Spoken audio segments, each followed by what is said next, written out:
Hey everyone, Lucky Arduino here. Today I'm going to be showcasing my Dinosaur game project, where I played the offline Dinosaur game using a servo and a photoresistor.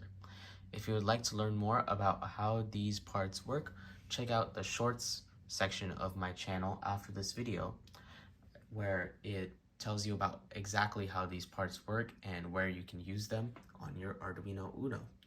But for now, let's get into the video. Let's go over some of the parts that are over here. As you can see, you have the servo connected to the spacebar. It'll press down on the spacebar. I will have to hold it down because the tape that I've put down here is not fully strong enough, but that's a minor fix. I would just need to have a little bit more strength in something that clamps down on it.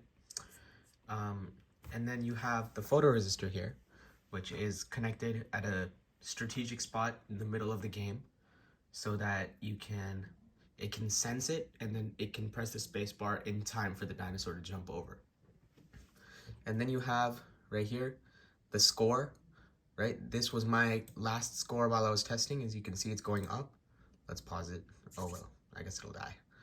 Anyways, and then you have the highest score I've gotten while I was testing, 544. Over here, we have some of the Arduino stuff, like our board and some of the connections that we've made. And that's just, I've kept that out of the way so it doesn't interfere with the video. And lastly, I know that this setup right here, like especially with this, is a little bit janky, but it does work and it works pretty well. So let's get into it. All right, let's do a test run of this project. So as you can see, we have a bunch of values on the left that display the photoresistor values. And the photoresistor is able to detect the cactuses as they come by on the screen. And then that pushes the servo down, which controls the spacebar. Now, some of the smaller cactuses prove to be a problem around 200, which we just reached. And as it gets faster, it gets slower to respond, and 321. That's a good score. All right, let's quickly go over some of the code that I used for this project. So we have first the servo library, the servo port that I used. We have the photoresistor input port, and we have a value for the photoresistor value. We also have our servo named as Big Boy. So first we begin our serial monitor, and bigboy.attach servo attaches the servo to the servo port.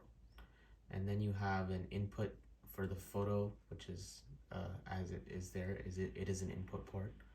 And then, so our first step is to analog read the input so we can actually see like these values that are showing up on the side.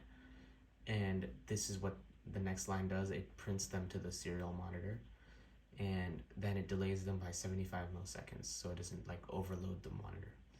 And then if this value is less than 15, it'll write the servo to 100 degrees, or else it'll write it to 90 degrees.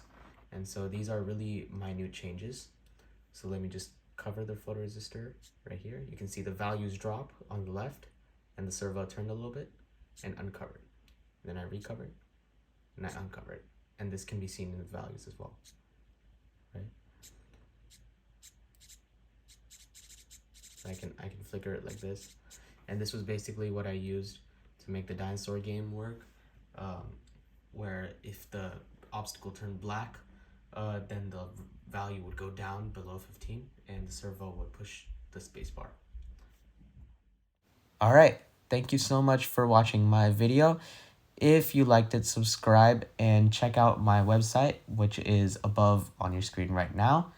If you want to learn more about different parts, such as these that were featured in this video, check out the shorts section of my channel where I feature tutorials on how to use each part. Thanks for watching, and see you next time.